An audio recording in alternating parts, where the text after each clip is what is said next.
discussion here.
All right, welcome everyone.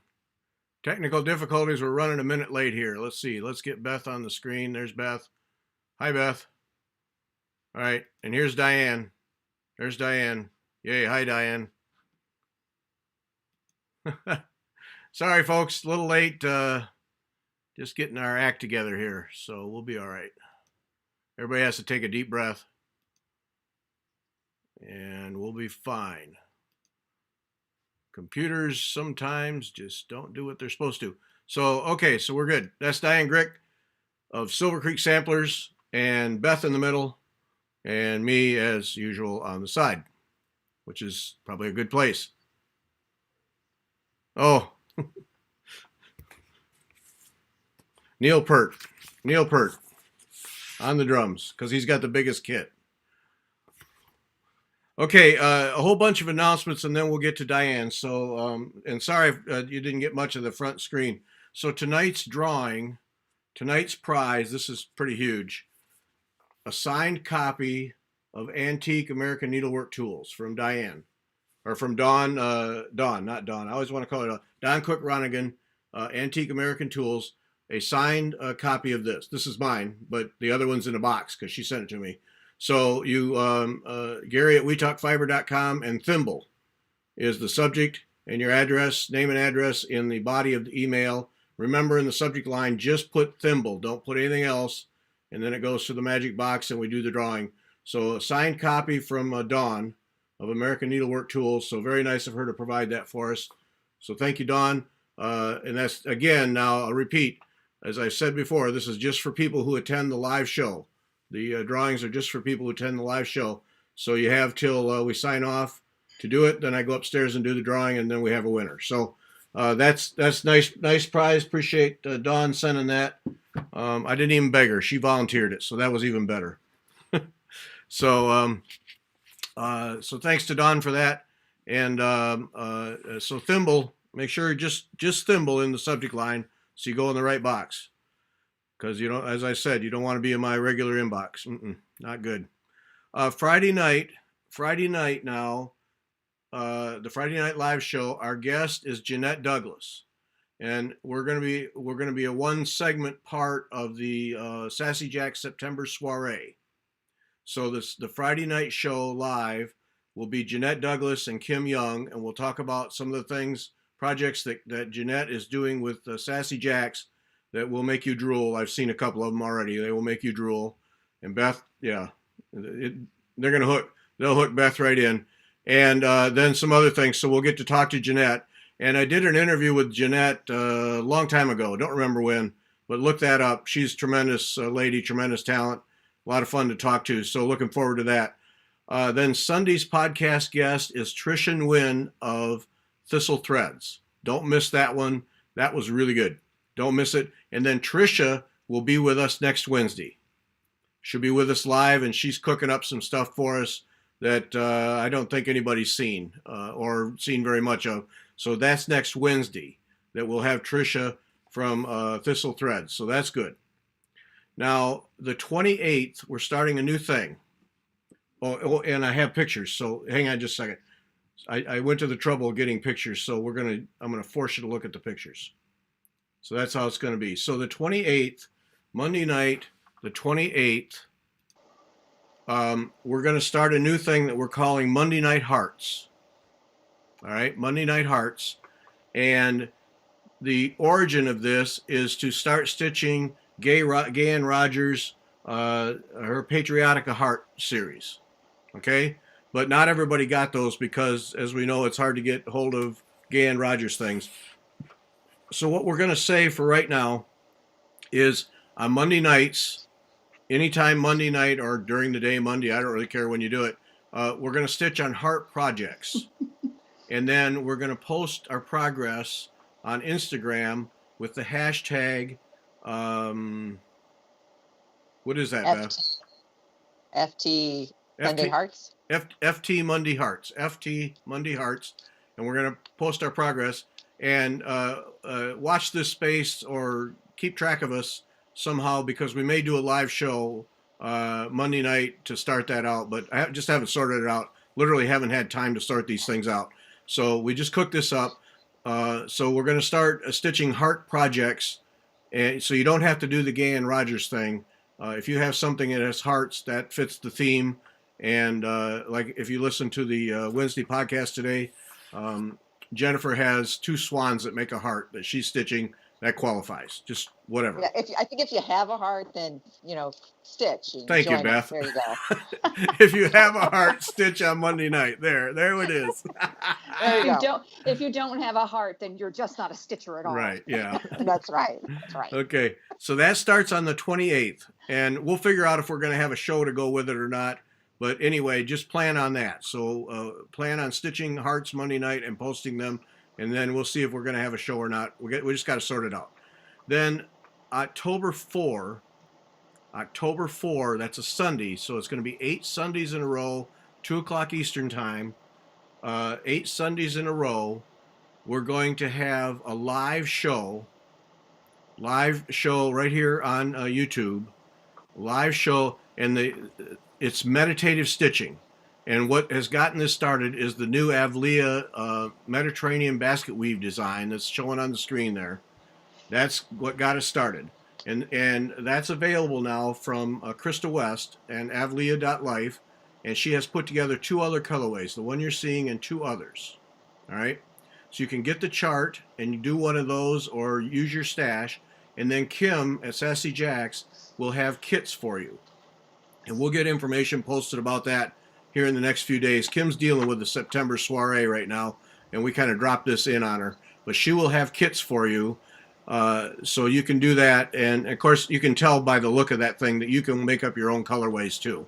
But we're all doing it. Jennifer, if you heard the podcast today, Jennifer's doing heavy cotton on Ada to make a footstool cover, doing this pattern. So lots of options with this. But that's going to start October 4, Fiber Talk Meditates, and this is meditative stitching, so it's not just going to be a stitching thing. We've got Deb DeCrane is going to help us with breathing and some stretching, and we got another person we're working on with some stretching, and then also meditating. So we might have short segments on how to meditate. And then we're going to mix in some quiet stitching and then some time to talk. So it's going to be a mixed hour, all focused around meditative stitching. And this is one of them. If you don't care for this one, go to Avlia and look through the catalog of charts. And Krista has several of them marked with an M. And those are meditative stitching designs. So you can do that. But the idea is to work in meditation and breathing and stretching for stitchers in these hours. So we're going to do 8 of those in a row, 8 Sundays in a row, and that'll take us up to Thanksgiving. And we're not going to, we can't be having a third, I just can't do a third live show. So we're going to stop at the end of September. We're going to stop the Friday night shows. And so we'll have Wednesday and Sunday will be the 2 live shows, Wednesday and Sunday through Thanksgiving. And then the Sunday show will end through the holidays, and then we'll see what we're going to do about a second show after the first of the year. But so it'll be the Wednesday will carry through, but we'll move the Friday to Sunday, starting the first Sunday in October, and those will be live, and that'll be meditative stitching. So we've got a whole basket of things going on with that stitching, meditation, breathing, stretching. So some good things to help you get more comfortable and be more effective as a stitcher. So those are upcoming items. Yeah, there we go. That it, Beth? I think that's it, isn't it? I think that's it. I think that. Yeah, yeah. As we slow down our activities to a more sane level. Yeah, or not. So yeah, that the meditative stitching. We Jennifer and Beth and I got on a call that ended up being an hour and a half, and it just seemed as we went along, we kept finding more things to add to it, and it ended up. I'm excited about that. I think it's going to be a good package and a diverse thing. And on top of it, meditative stitching. Krista Beth will join us the first time and talk about meditative stitching a little bit. And so it'll just be good because I think there's a lot of validity to meditative stitching. Beth and I have talked about it several times. So yeah, it's going to be a good thing. So 8 Sundays in a row, starting the first Sunday in October. And then Monday night hearts that we have now determined if you have a heart, you qualify. It's all it takes. Okay. All right. That's it. And a reminder, Thimble, name and address in the email, Gary at WeTalkFiber.com, gets you in the drawing for the book tonight. Right there. Sign from Dawn. Yeah, it really is. Yeah. Yep. I kept it in the box.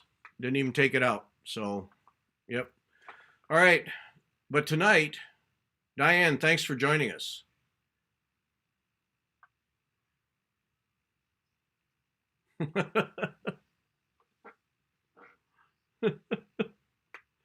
That's why we sign on early. Diane went from a full desktop to her phone in about 10 minutes. She had it all set up perfect, but the sound wouldn't work, so to the phone she went. Yeah.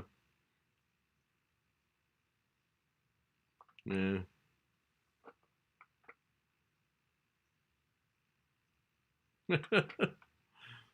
We got it. All right, we got it. So 2 weeks ago, Sunday, was the podcast that we did with Diane. Terrific conversation. That was fun. Really enjoyed it. And then now tonight we get to look at your designs and talk about your designs. But just for those who, for the 3 people who have not listened to the podcast, and I'm sure it's not more than 3.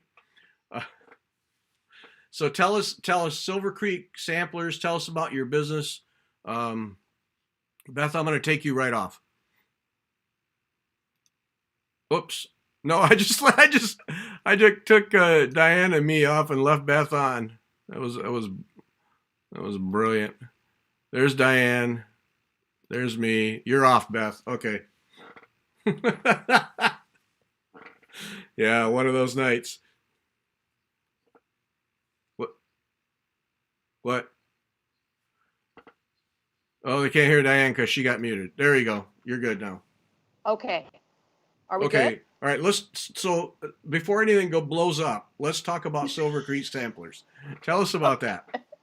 Okay. Well, I started Silver Creek Samplers back in 2009. It started kind of organically. I had started a new job after working for Quilt Magazine for 12 years. And because I wasn't inspired to quilt anymore, I picked up kind of cross stitch again. And I submitted a few designs to Hoffman Distributors, and they picked me up. And I've had people ask me, well, where did the name Silver Creek Samplers come from? And I said, well, I live on Silver Creek Road. So there's really no, deep meaning behind it. There is, however, if someone looks at the logo of Silver Creek Samplers, On the first S of Silver Creek, there's a silhouette of a little boy sitting on the S fishing. And that actually was inspired by when my son was little. He was only 10 years old when I started this business. And he used to go fishing down at the creek down the road. So that's about the most touching story But see, that's the story. That's the story you tell. Don't tell that other stuff about that's the street you live on. You tell about the memory of your boy fishing, and it just, tears in the eyes, warmed your heart, and then, yeah. Heart pitter patter. Yeah. Tell that story. That's the story. Come on, Diane, sell this thing. I know. I'm trying, Gary. I'm trying. It's the street I live on. No. No. Well, I thought about lots of different cutesy names, but I thought, you know what? Why not just call it what it is? Silver Creek, and all of my designs up to that point had words on, and to me, it's a sampler if there's words. So that's how Silver Creek Samplers came to be. Well, that works. That works. So now, when you submit, you get these designs, and of course, friends always think your designs are fantastic, and you should submit them and sell them and everything. So a little nerve-wracking when you submitted the first time? Well, it was. I mean, actually, the first time I submitted anything, I believe it was to Leisure Arts, and because that was really the only company I knew of at the time that dealt in needlework patterns, and I got a nice little rejection email saying, well, it's not really what we're looking for. I'm like, okay. And then I went off and sulked in the corner for a while and licked my wounds and curled up in the field position and cried. No, not really.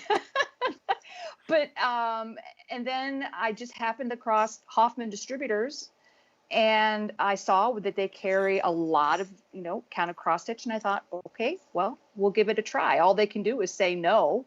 I can add it to my rejection wall, or maybe I can celebrate and get my designs distributed. And they picked me up right away. And then Yarn Tree picked me up a few years back as well. So now, when a distributor picks you up like that, what do they say? Send us 25 of 2 designs, and we'll see how it goes. How does that work? Well, basically, I can't even remember how many I had submitted. I mean, it wasn't like dozens when I first submitted them to Hoffman. But yeah, basically, I submitted my work, and, I guess they had a little powwow at Hoffman. I could just see them all like huddled around the table. Okay, guys, what do you think? Do you think we should bring her on board? I don't know. Should we give her a chance? I don't really think that's how it works. Probably not, no. And yeah, then I just waited for a purchase order to come, and they basically said, okay, we'll take, I can't remember, it was 24 of each one.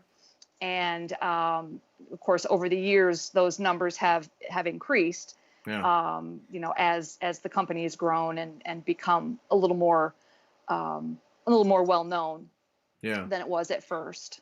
Now, do they do marketing for you, or is that pretty much on you to promote and say they're available? The marketing has been on me now up until I went to Nashville for the first time. I went to Nashville for the first time in 2017. Mm-hmm. Up until that point, if I had new designs, I would just email them to my distributors and say, hey, Silver Creek Samplers has some new releases. Here they are.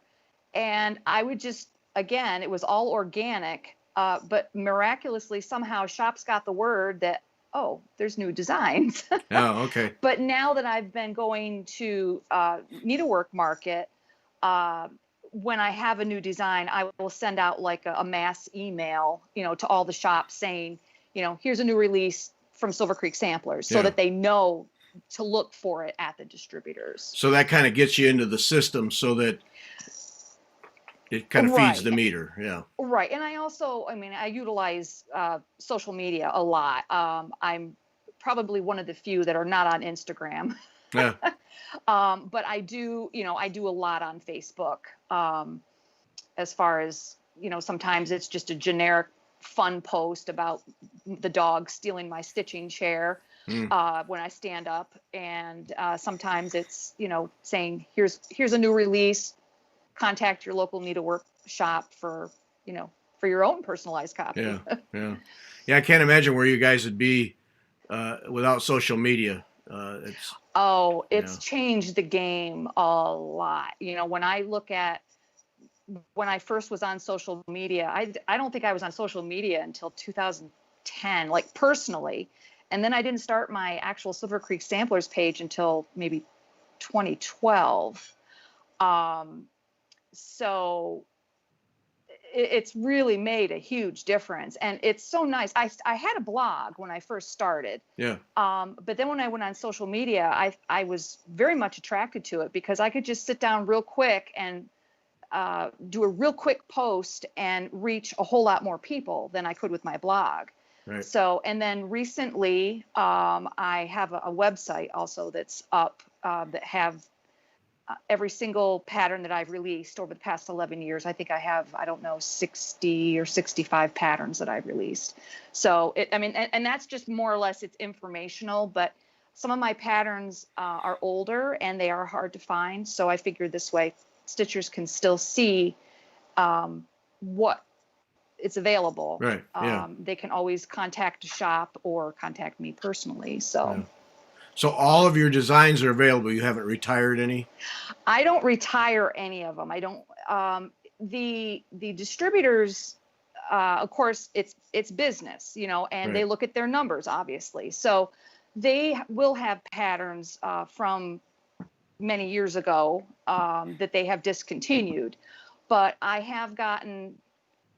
Sometimes I will do it on an individual basis. If a stitcher contacts me and says, I'm looking for such and such design, and I can't find it anywhere, and I know it's a really old one, I will sell them a copy. Yeah. Yeah. It's not something I want to, do a lot of because I want to focus more on the design and the just, actually getting them to the distributors. But, I just I don't feel comfortable discontinuing something because there's always new stitchers Right. coming in that Right. maybe haven't seen them before. So, Right. Well, you hear that story a lot where all of a sudden someone is stitching an old chart that they had and they'll do a floss tube on it and then everybody wants to stitch it and it's 15 years old and, right. and all of a sudden the designer's getting orders for a chart that they'd forgotten about. And I mean that happens a lot. And I think that's great. That's one of the benefits of social media and floss tube in particular Oh yeah. is those old charts that maybe at the time didn't get to play or simply just didn't hit people right. And then all of a sudden, I want that too. And then now Yeah. then an old one gets hauled out and I'm sure then you got to haul it out and you got to, oh man, I can do better than that. So you update it. Right. Yeah. Yeah. I can imagine that. Yeah. Yeah, because that's the other thing. Well, threads change, and you improve your charts over time, and you haul out an old one and go, oh, what was I thinking? I got Right. yeah, Right. And that's what I've noticed. If I go back and look at the earliest designs of mine, I can see from 2009 up until now how my style has evolved, and mm-hmm. it's kind of like a frog, how there's first you get the egg and then you get the tadpole, and then Yeah, just each stage brings you a little bit closer to that final frog stage. yeah, yeah, that, yeah. So, are you working hard on charts for the holidays, or are you working toward Nashville of next year? Well, my focus right now is all right, that was really loud. I apologize. It's all right. Um, If that's the worst that it's happens the rest of the night, we're good. right. No, my focus is definitely on Nashville. Things have changed slightly because, of course, I've been furloughed since March. Yeah, And I don't really, I'm waiting to find out when I'll be called back, and in all reality there's a chance I may not be called back. I don't know. So at this point I actually have 3 brand new releases that I've stitched since I've been furloughed. And my original plan, of course, was, okay, well, we've got releases, we've got new stuff, good stuff for Nashville. But now I'm starting to rethink, well, maybe I will release maybe 2 of them before Nashville and then save the rest for Nashville. Yeah. Yeah. So it's kind of, I'm kind of torn as to the approach I'm going to take right now. So, Yeah. but I don't focus on like a certain time of year, have it be holidays or whatever. I don't like boxing myself in. Okay. So I just basically work on whatever moves, however the spirit moves, if you, I guess you want to say that. Yeah. Well, and I can appreciate the spot because release samplers or release charts now get called back to work, and then you're scrambling to get enough together for Nashville. So Right. you have that, or what do you do? So it's hard to know. It's hard to know at this stage. So right now I'm sitting on them until Nashville. That could change. Okay. I don't know. So subscribe to her Facebook page and find out. That's how that works. Pretty much. Yeah. Pretty much. Yeah. Well, let's take a look. Let's take a look at some of your stuff. We just got a mixture of new, old, and whatever, don't we? Yes, we do. Yeah. So let's just start out. So the tower is there wherever. Tell us about this one. I'm not seeing anything. Oh, you won't see anything. That's why that's why I sent you that PDF. Well, I have. Are they in the order of the PDF? Yep, they are. Okay. So I believe the first one you're looking at is Dorothy. It looks like Dorothy from The Wizard of Oz. It is. Okay. Yep. Okay. All right. Then I do have that list right here. I just don't have I didn't print that out because that would require being prepared. You would think I would be. I'm the mother of an Eagle Scout. You would think I would know how to be prepared. Yes, yeah. Okay, so this is called Dorothy's Discovery, and it was released. I have 2017 on it, but I believe it was released for 2018 in Nashville.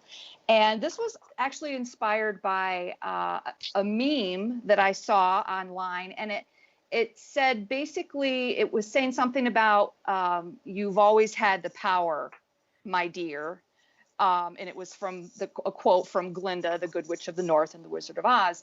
And I read that and I thought, I like that idea, but I like little rhymes. And so I composed this little rhyme and,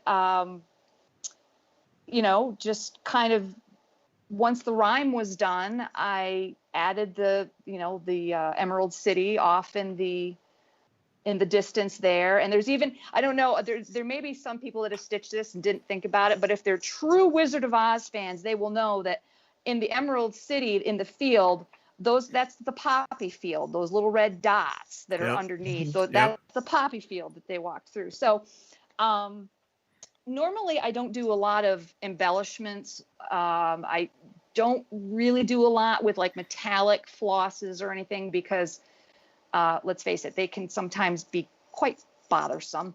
But I knew with her shoes, I made a compromise because I thought, I know they're supposed to be sparkly, but I'm afraid it might push me over the edge if I use all metallic. So I just did a blend of a strand of DMC and then a strand of metallic. So it gave it a little bit of sparkle like Dorothy's shoes should have. Yeah. And of course, all the classic references, the bluebird and the rainbow. And of course, Toto actually wasn't even in the basket when I designed this. It was just an empty basket. Oh. And I thought, boy, I know Toto needs to be in there, but I don't know if it's going to work or not. And so after I got it designed on the computer, I went back in and I thought, by golly, we're going to make Toto fit in that basket one way or another. I love the tongue. I love Toto's tongue. Yeah. Nice little. And I could actually see those shoes when I was looking at them. I thought, ooh, wouldn't those be fun if like every other square you put in some beads or like made a little bow with beads. I don't know. So there's a lot of possibilities with those shoes, but it was really fun because when I exhibited this, when I released it at Nashville that year, I actually had a little a Pinewood Derby car that I had made when my son was in Cub Scouts, and there was an adult category, so I made my own, and I made it to look like a red ruby slipper, and I painted it red glitter and put little sequins on it and everything else. So I called it my Shoebaroo. And so that's good. That's good. Now that's good. There you go.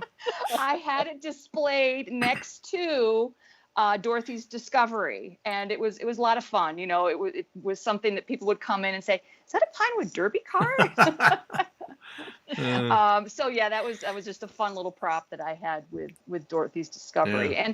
And you know, I've had people say, "Oh, this would be great to stitch for like a tween," or you know, it's just a fun little inspirational saying. And of course, you know, there's so many. Wizard of Oz is just classic. So there's so many Wizard of Oz fans. I actually was stitching on this when I went to a retreat at Myrtle Beach.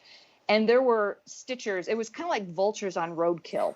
You know, they knew I was stitching a new release, and they would just be like hovering over me, and they said, "When are you going to release that?" And I didn't really want to tell them because I want them to look forward. You know, just you know, tease them a little bit. And they were like, "What's it going to be?" And is it a Wizard of Oz theme? And I'm like, "Yeah." And so it was a fun one to do. Yeah, well, that's great. I love the way you work with words. I really do. It's a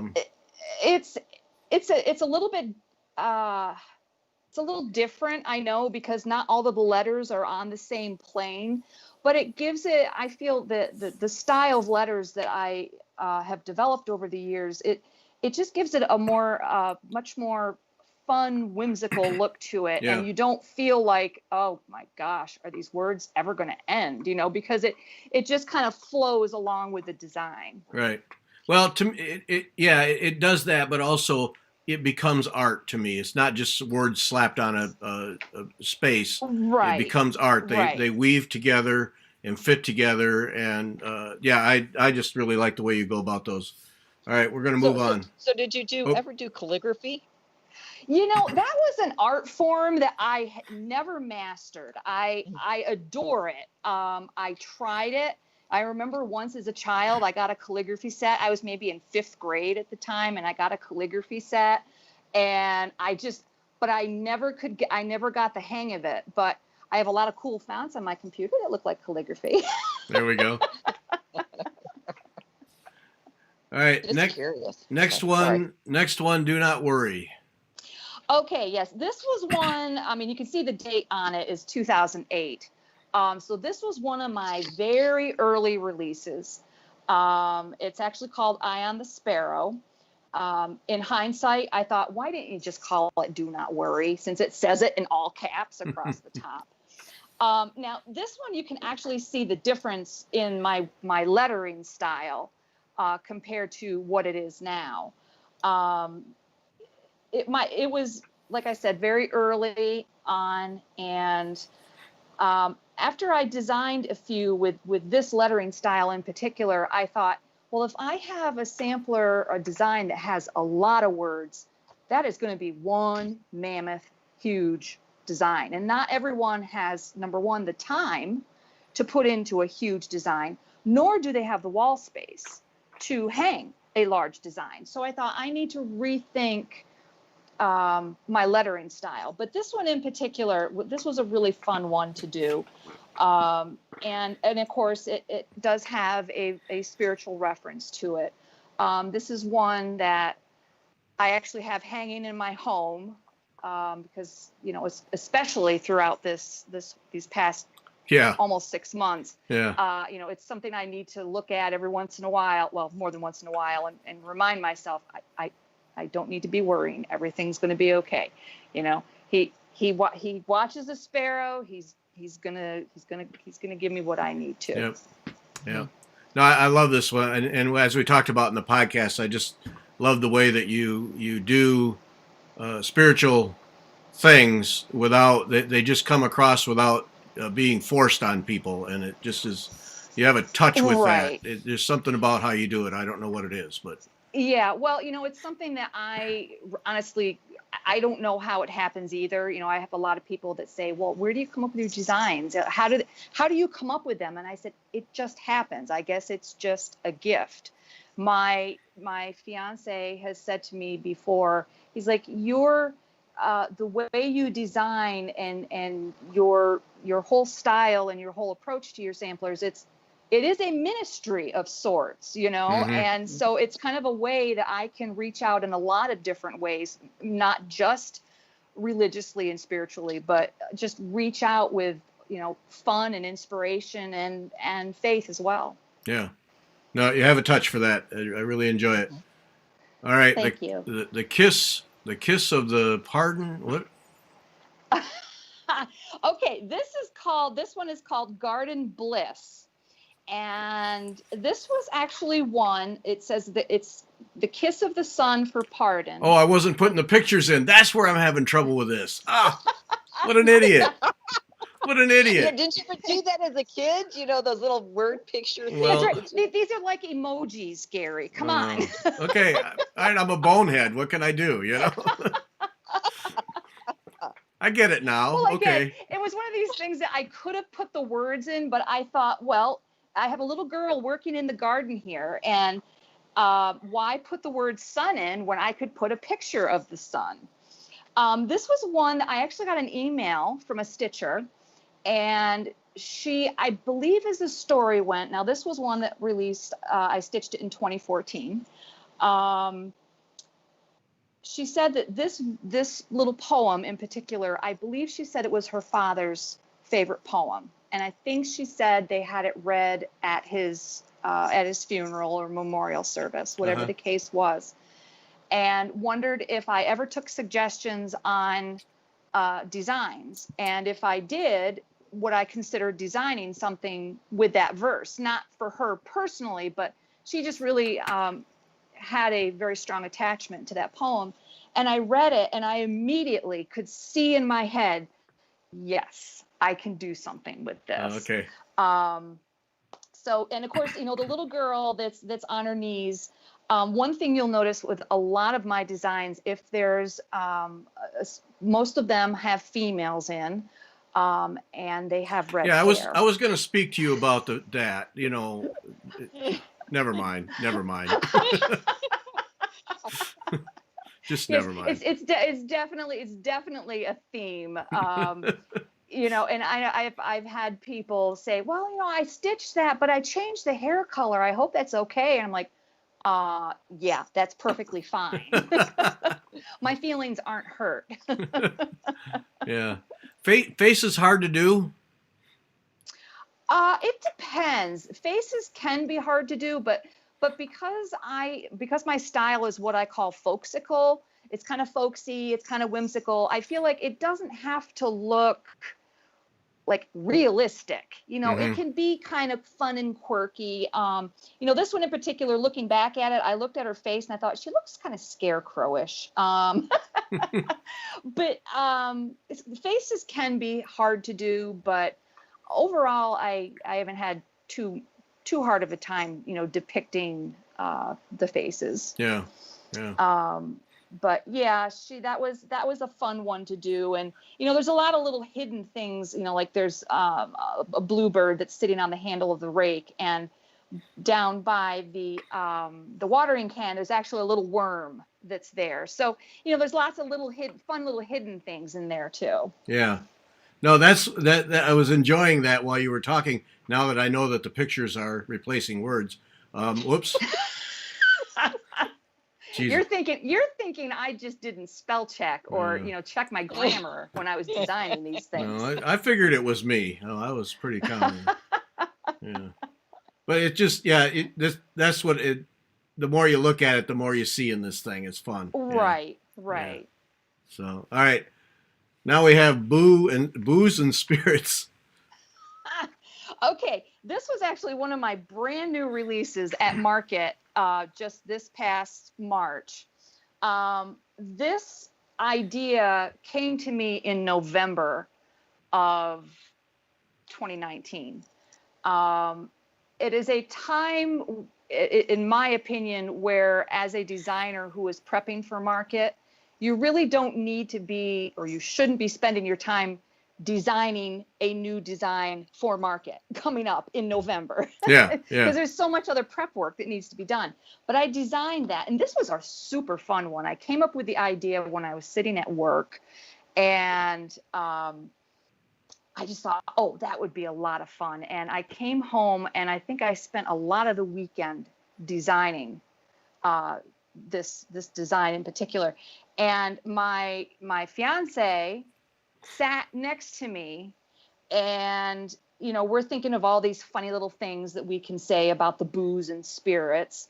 And his contribution was that he's like, well, bourbon is aged, they're aged in casks. So the booze and spirits, they could be casket aged. Mm-hmm. So, we made I made the casket to kind of resemble like a barrel that maybe the booze and spirits might be aged in. Now these days, aren't those referred to as dad jokes or something? Yeah. Yeah, he's not a dad, but he's like super good, and he's super witty. So, Okay. All right. we've been known to have some really good pun wars. Okay. And of course the Izzy Decayan. Yeah. I actually had someone comment when I put it on Facebook as a new release. They're like, "Well, who is Izzy Decayan?" And Let's see. commented I back, and got said, "Well, that one. I want credit. I got that oh, one. you got that one, but you didn't get the little emojis? No, I mean, no. come on, Gary." But yeah, I said to her, well, it's just a play on words. And then in quotes, I put, "Is he decaying? Is he decaying?" And she, if she could have sent me a face palm emoji, I think she would have. Yeah. But it's just This one is adorable. It's a fun play on words. It was a super fun one to design. And this was the first one that I actually had a model stitcher stitch for me, because I knew I wouldn't have time to stitch it and have it ready for market. And I was so excited about it. I thought it would be really well received. And I actually had like a 3-foot skeleton, plastic skeleton that I displayed at market. Oh. I borrowed it from a friend's daughter.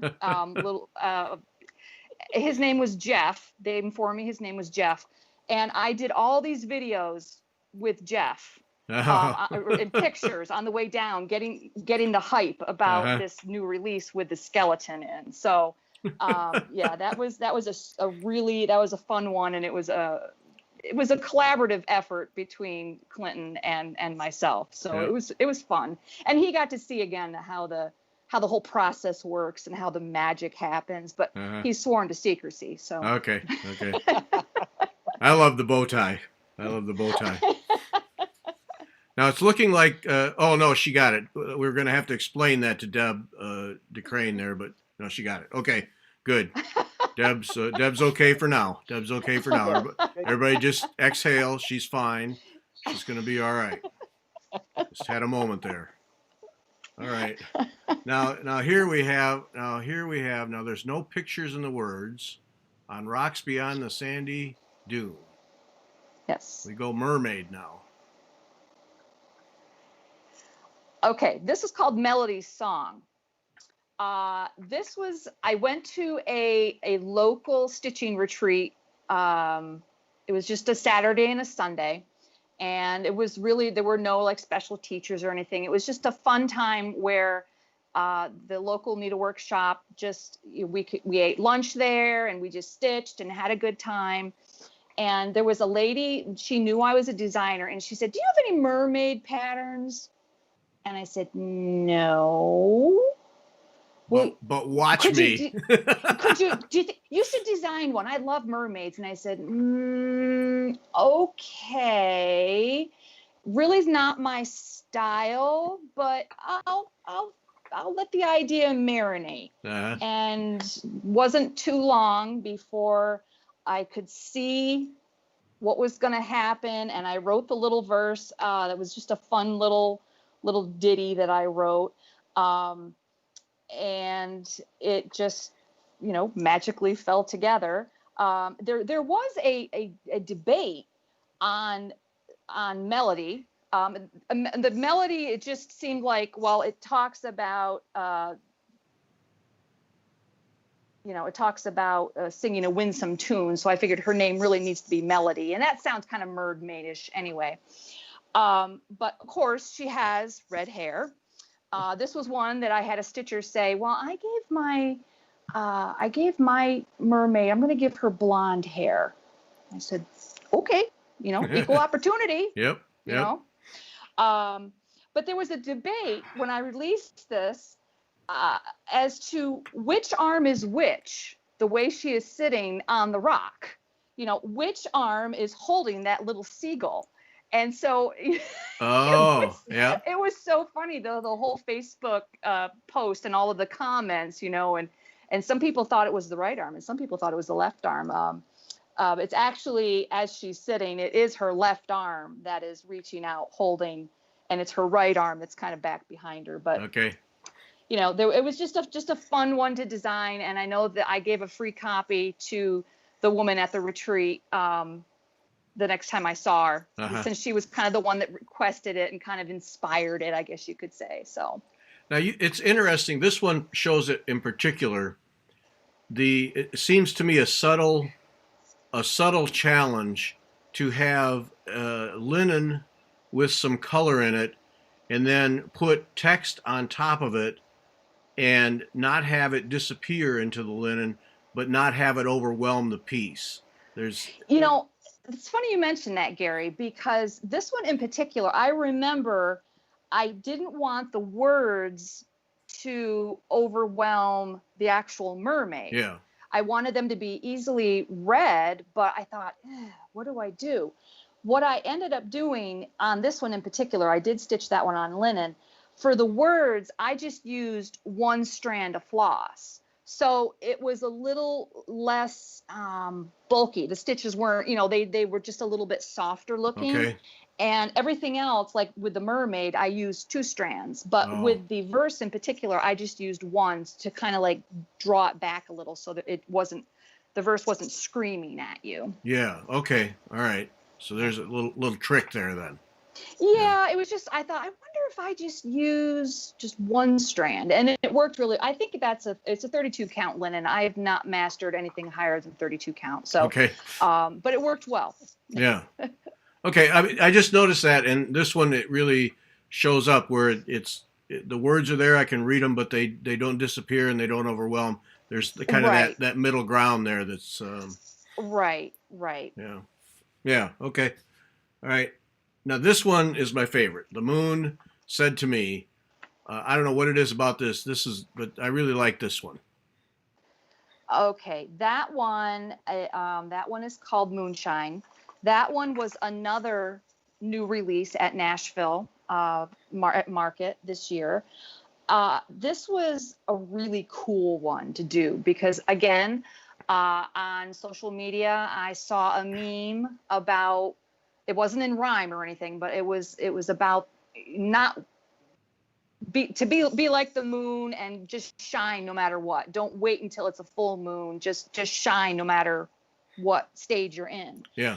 And I really liked that. And again, I could almost see the image. I wanted a crescent moon with a woman sitting on it. And this was one that I knew I wanted a special fabric to stitch it on. I didn't want it to just be just a plain fabric. This actually took me 8 months to stitch. Now, some of that was because, I had met a really special someone and my attention was diverted and, so stitching. Men. Okay. All right. Everybody, have your fun. Go ahead. But anyway. Go ahead. Have your fun. Because Sorry. Can't live with them. Can't live without them. Can't live without them. I wanted something that would highlight the moon, that I didn't want to stitch on just black because that would definitely push me over the edge. I did that in one design many years ago and I swore I would never stitch on black ever again. So I found this fabric, but as you can see, like up around the moon, the upper part of the moon, it's a darker gray. Yeah. And I used darker gray flosses and I grumbled my way through that so much. I was like, who's the idiot Who is the brilliant idiot that chose to stitch it on this fabric? And I almost at one point just tossed it and started on something else. And I thought, no, I'm going to finish this. I'm going to finish this. And once I got it done and framed, I thought, all right, that was worth every single curse word that may have been uttered either out loud or under my breath. But, and there again, she's got red hair. I just think it's a really fun one to remember that, you know, you don't have to wait until everything is just perfect and awesome to just shine. Yep. So yeah, the red thing, the red haired thing. Yeah, you're obviously stuck on that. You must have gotten a deal on that thread. I don't know what your deal is. But you know what the funny thing is? Every time I go to stitch a redhead, I have to go back, and you would think I would know that number in my head by now, but I have to go back in charts and say, what color did I use for that? Now help me on this one, because see, when it comes to linens, I am not a big fan of dyed linens. I don't care for that. So how much of this is stitched and how much of this is using the linen to get the effect of the sky? The only there's part of the sky is actually it's almost like a screen printed on the fabric. Okay. The moon, the whole moon is stitched. All the little stars are stitched, but none of the actual gray area in it, that's actually on the linen itself. Yeah. Okay.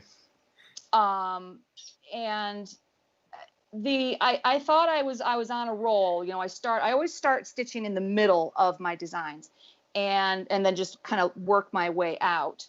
And I thought, oh, this is going to stitch up pretty quick. I know there's a lot of solid stitching, but yeah, I got to the top of that moon and I thought this was not a good idea, but it was. Well, it works. No, it works. It's very nice. Yes, yeah. Yes. And that's definitely a challenge when I know this company in particular that does this fabric. They are all, it's a lot of times, you know, of course, with the hand dyed linens, they can vary from lot to lot to lot, you know, as to where the modeling is or, you know, the intensity of the different shades. But this one in particular is pretty consistent throughout each piece that he does. So I knew that by using that fabric, and it's mentioned on the pattern, that other stitchers could find it and they wouldn't be like, well, this doesn't look like what she used. Yeah. So this was definitely a lesson in perseverance. Not that I needed to learn another lesson in perseverance, but I guess we all do from time to time. Yes. Okay, there's your challenge, Beth. Dye next time you get the dyes out. Yeah. There you go. Execute a piece of linen so you can stitch that on there. Yep. There it is. Right there. Yeah. Yeah. Report in when you got it. Right. I gotta get my dye bath out. Yeah. Let us know how it goes. Yeah. I just really like this one. It just works all the way around. Yeah. It was, like I said, I really had my doubts partway through, but after it was framed and ready, sitting on the easel, displayed at Nashville, I was, well, humbly proud, I guess I could say. Well, quite frankly, you should be. So there we go. All right. Now, we talked about this in the podcast, the Christmas. My Christmas list. Yeah. This one, when you talked about it, when we did the podcast, I had not looked at it. And as soon as we got done, I went and looked it up. And yeah, I can see why people like this one. Yeah. This one has just been my all-time bestseller. Oops. I actually just received a purchase order from one of my distributors for 300 copies of this one, which just, I said, who is stitching this? Like this, I released this, like 3 years ago. Who is still stitching this? This is amazing. But this was just a super fun one to design and get to come together. And I just kind of was thinking about all the different things about Christmas, and I just started making a list. And then as I was making a list, I thought, okay, well, what rhymes with that? Okay, so that rhymes with that. And it just kept building and building and building. And of course, with my faith beliefs, I thought, well, I have to have somewhere in there why I celebrate Christmas and why many of us celebrate Christmas. And so I chose to leave that for the very bottom, as the old adage goes, saving the best for last. This was so much fun. And now this pattern in particular uses only DMC. I knew there was going to be a lot of different colors, and I thought it just didn't seem fair to use overdyes, being from an economic standpoint. Right. And knowing that there were so many different colors and in such small little areas. I try and save overdyes for large areas where you can see the variation. And this was also, like I mentioned in the podcast, I had a woman come up at a retreat and say she really liked that one and she was going to stitch it for a family member, but they didn't have a religious belief and she didn't know how they would react to that bottom part about Christmas. And I said, well, you can always just leave off that bottom part. And it still is a really cute little design about all kinds of things that are Christmas and holiday related. Right. So yeah, this one just continues to amaze me. It was a super fun one, and it was one when I had it at market was very well received. I had it at market again. I actually had it advertised as a market special because I wanted to almost thank them, knowing it was doing so well. And shops would come in and get my new releases, and then they would be like, well, I know that one's going to sell well, and I can get a bargain on it too. So it's really, I hesitate to say taking the stitching world by storm, but that's almost what it feels like. Now on your normal, 32, 36 count linen, how long is this? Is this a long piece? It's actually, that one I stitched on 32 count. It might be about, I'm going to guess around 16 inches long. Oh, so that's not, No, it's not like you're looking at, like 4 feet or anything. Right. Okay. Yeah, well, I like it. And there's, again, the more you look at it, the more you see. Right. And the other thing I thought of too, as I was designing this and stitching this, was because there's so many cute little things in there, they could almost be stitched like the one that says Old Saint Nick and it has Santa right next to it. Just that little thing could be stitched as a little ornament. Right. I was thinking the same thing. That's just, there's just just a lot of fun little designs in there that could be broken down into smaller little, whatever you wanted to use them for. Yeah. Fun. That's a good one. Okay. Now we have Olivia. She was, I feel like I'm repeating myself, but she was super fun to design. Again, I'm waiting for the one where you hated it and it was a pain in the butt. That's the one I'm waiting for. That would be the one that just got away, because I would just set it aside and close my laptop and walk away. This was one that I think, I say that about every season, but I really think fall is like my favorite time of year. I like the colors and the smells and just the cooler weather. It's just nice and refreshing. And this was another original verse that I came up with. And again, in my head, I could just see this woman with a long flowy dress with lots of different leaves making up her skirt. And I used a lot of different overdyes on this one. I just felt like, especially because there were so many leaves, and leaves have so many variations on, I just felt like it needed to have overdyes. But as I was stitching it, I knew her name would be Olivia, but I thought I can't just call her Olivia. She needs a last name. She looks far too regal to just be Olivia. And I didn't want to call her, Olivia Autumn, or, I needed something original and unique. And I was looking at all the different names of brown and orange, and I was like, ochre. Oh, that kind of sounds like oak, and there are oak leaves in. And I thought, oh, oak leaf? Nah. And then I went, oh, if I call it ochre leaf, and then instead of LE, Afleiph. So it's Oh, Olivia okay. Oakerleaf. It's just, it's just a classier thing. And again, it's one of those things that you have, when you say it out loud, you go, oh, I get it. There was one shop in particular that when they saw this at Nashville, they were looking at the name and they went, Ochre leaf. You have to almost say it out loud before it, you go, oh, I get it. Now, Beth, should we take a moment and explain this to Deb, or do you think she's okay? I think she got it. She got it? Okay, all right. I'm just looking out for her. That's all. Good job. I'm just looking out for her.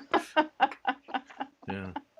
Now, when you do one like this where there's so many overdyes, do you also do a DMC equivalent for people who don't want to? I did not start doing DMC equivalents until, I don't know, maybe the past couple of years. I've started to give those. Okay. I do try and give that. Sometimes it's very difficult because I actually choose them. I get my DMC color chart out and compare the overdyes manually. And I hesitate to do that because everyone sees color differently, like I said in the podcast. Yeah. But I do try and do that because, looking at it from an economic standpoint, it's cheaper, right, if you stitch it with just DMC. You're not going to get that same variation that you do, but I do try. Now, this one in particular, I did not. Well, I would suggest this does not work nearly as well without the overdyes. Right, exactly. Yeah. It would be one of those, I think, that would definitely benefit from the overdyes, definitely. Because the leaves really come to life with them. Yeah. Right, yeah. Right. And that's the thing. I am not an overdye fan at all. Never have been. But in these instances, this is where they really have value. Right. It's definitely areas where there's, like I said, there's a lot of solid stitching, so you can appreciate those variations that you see. Yeah. So it starts to work. Yep. Okay, and then the last one. Is this the last one? No, two more. Two more. Okay. Okay. So now this one, I love this one. This is 1A to the moon. 1A to the moon. Yeah. This was my Sing a Sampler series. When I designed it, of course, I designed it as all one long cohesive pattern. Yeah. But I thought, if I release it as that, will people be deterred by it because it just looks like it's just way too much to stitch? So I broke it down into 4 parts, just like music. Yep. And I released it as part 1, part 2, part 3, and part 4. And of course, this is very well known to anyone who's been on this planet for any length of time, practically. And I just, went through and illustrated each of the, do, re, mi, fa, sol, la, ti, do. And it was a really fun one. And it's actually a quick stitch, even though there's a lot to it. It stitches up really quick. That is one thing with my designs. I use all full X's. I don't use like quarter stitches or 3/4 stitches or half stitches. They are all just full X's. And the one block where it says the me, a name I call myself. Of course, Diane doesn't have too many letters, but if your name is Wilhelmina, you might have a hard time fitting that in that little block. So I believe with that one. No offense to the Wilhelminas of the world. No. Oh, absolutely not. It's just a longer name that would fit in there. But I think people could put their initials in there if they wanted to, or just not put anything in there at all. Just stitch the solid grass. Yep. But this song in particular, I remember as a child, we would go to my grandma's house, and she had a piano, and it was a song that we learned to play by ear, and it was just that's always kind of been a special little song, and I've always enjoyed that movie. And this has been one that I released in 2013, so it's been out for 7 years, and this was one that all of a sudden, I think there was somebody doing a floss tube with it, and it just took off. It's funny because I'll get orders from a distributor, and they'll say, okay, we need 48 of part 3, and then we need 24 of part 1, and I'm going, wait a minute. Yeah. So, but it's just something that could be done. It could be done in pieces. You could just do them as little bowl fillers if you wanted, if you didn't want to stitch it all in one big long, long piece. Now, Beth, I'm going to say one word to you. Yes. Stump work. Oh yeah. Now I see that. Yeah, okay. All right. I thought maybe you'd catch it. Yep. Yeah. Just study that for a minute. You'll see it. Yep. Okay. I'm just putting that in your head, Beth. I'm just, Hey, and you know what? I'm sorry, I missed a question. They wanted to know what was the name. Who makes that linen that you stitched the moon on? That is by a company called Fabric Flare. Oh, okay. Yes, that's Fabric Flare. And, he has available, there's linens, there's even weaves, there's Aidas of varying counts. So yes, that's a Fabric Flare fabric. Okay. Okay. All right. And someone just, Nanette said, you could make them as small little pillows and put them like in a dough bowl or something. Exactly. Oh, that would be adorable. Yeah. And I just thought it would just be easier for people, instead of feeling like, wow, I've got a huge project I'm working on, to just break it down into smaller chunks, like a lot of series are. It was kind of I'm not sure I would ever do a series again, because it was I lost track of time.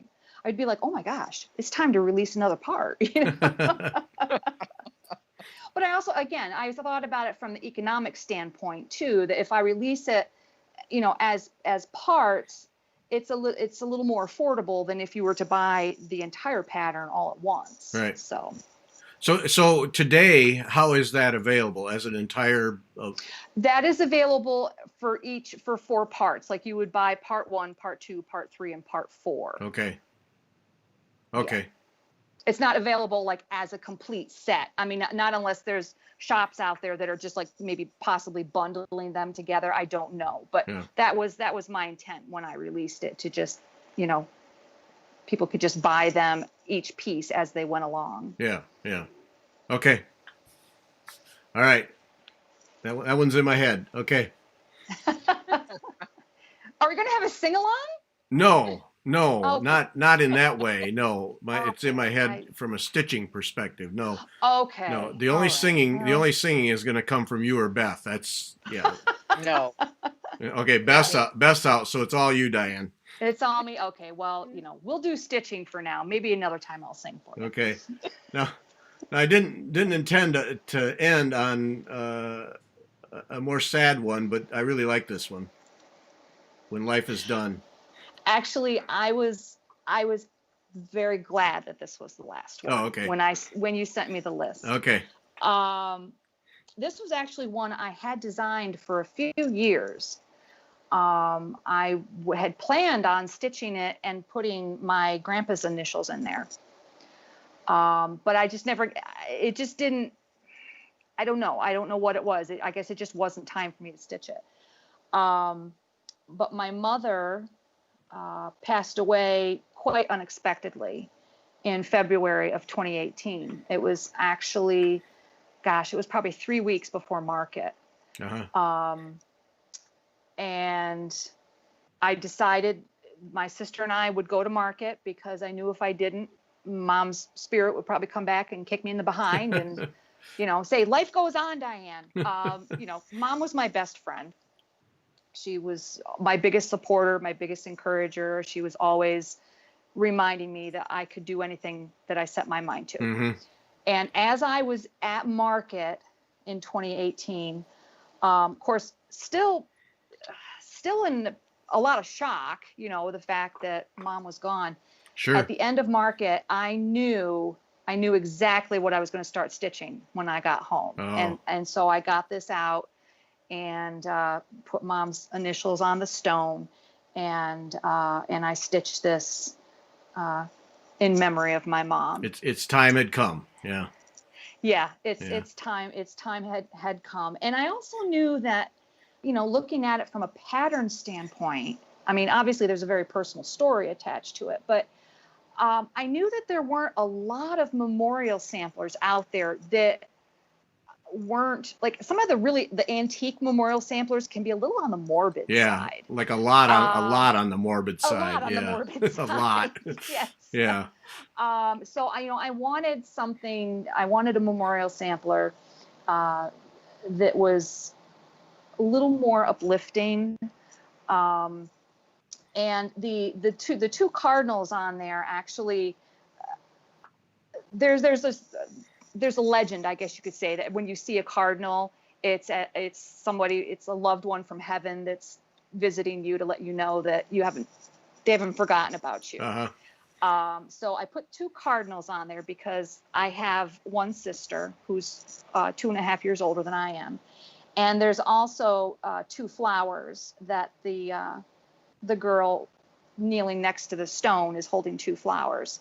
And there's a lot of different ways that people can personalize this. And I've had quite a bit of feedback, from people saying, I stitched this in memory of my son, or I stitched this in memory of whoever. And I said people could even take out some of the leaves in that vine part and put flowers in place of the leaves, Mm-hmm. To represent if there were, if it was a parent that passed away and there were 5 siblings, Yeah. To represent each of the 5 siblings. Mm-hmm. I actually just recently had someone email me a picture of When Life Is Done.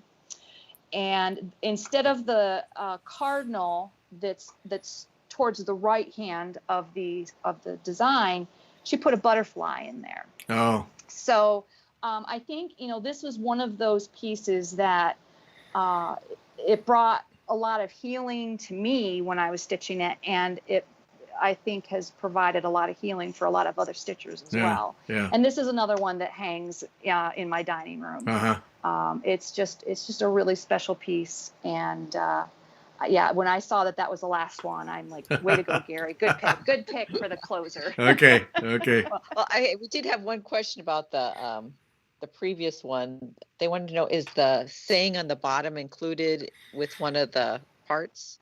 It's yes, I broke the saying up. I broke it up in each part. Okay. So if somebody was wanted to stitch it all as one sampler like I did, you could stitch a little bit and then you get the next part, stitch a little bit more. So yeah, that is part of each of the parts. Okay. If that makes any sense at all. Yeah. We got it. It does. We got All it. right, 10-4. We got it. Yeah. Oh, Yeah. You got other questions there, Beth, that we didn't get to? I think that's it. Okay. Now, Diane, do all of these sayings come out of your head for the most part, or? For the most part,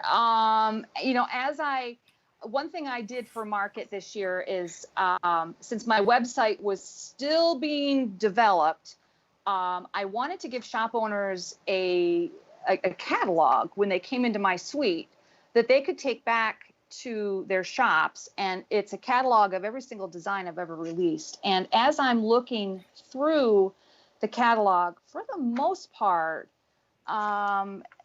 they're all ideas that just came up out of my head, or maybe they were inspired by a scripture verse, but I changed it to rhyme. Like the garden bliss that we talked about a little bit earlier, that was one, obviously, that's not an original verse. Right. And I do try, if it's something that was either a direct poem or something, I try and give the citation on the actual pattern that this was by so and so, or if it was inspired by something, I do like to mention that, because nobody likes to, no one should take credit, right, if it's not solely your idea, but Yeah. the bulk of these, yes, they came up out of my overthinking, warped mind. Well, no, but it's just a neat thing because it's just another talent that you have, and you make it work here, and each one of them works so well that I just enjoy the extra little thing that you bring to the Well, it was designs. it was again, it's kind of become, I don't want to say it's not really a trademark, but a lot of mine do have rhyming verses in. Now, some of my new ones that are going to be coming up for Nashville, they don't necessarily rhyme, but they're super fun. Yeah. Of course, I would say that about they're super fun. No, I'm going to say, no, you're going to hate them. Yeah. But it's just a fun thing. Now, my mom, when she was younger, she wrote poetry. Oh, And okay. she always felt like she would say it's not a poem unless it rhymes. And as a child, of course, I was just like many children are just totally enamored with Dr. Seuss. I loved reading Dr. Seuss books. Uh-huh. I loved their sing-songy rhyme to it. It was just fun. And it's fun to incorporate rhyme into my designs as well. It's just a fun little thing that kind of makes Silver Creek Sampler Designs. Yeah. Yeah. Well, it sure works. Sure works. Yeah. All right, putting everybody back on camera here. Don't freak out, Beth. Okay. All right, we got any more questions, folks? Get your emails in to win the book, the American Needlework Tools, Antique American Needlework Tools that Dawn has provided, signed copy. So get that in, because I'll go upstairs right away and do the drawing. Any other questions? No, looks like we got it covered.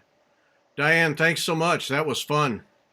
Yeah, well, thanks, Gary. It was fun, and we worked our way through these technical glitches, Hey. and we didn't have to play charades. Right. First syllable sounds like. Yeah.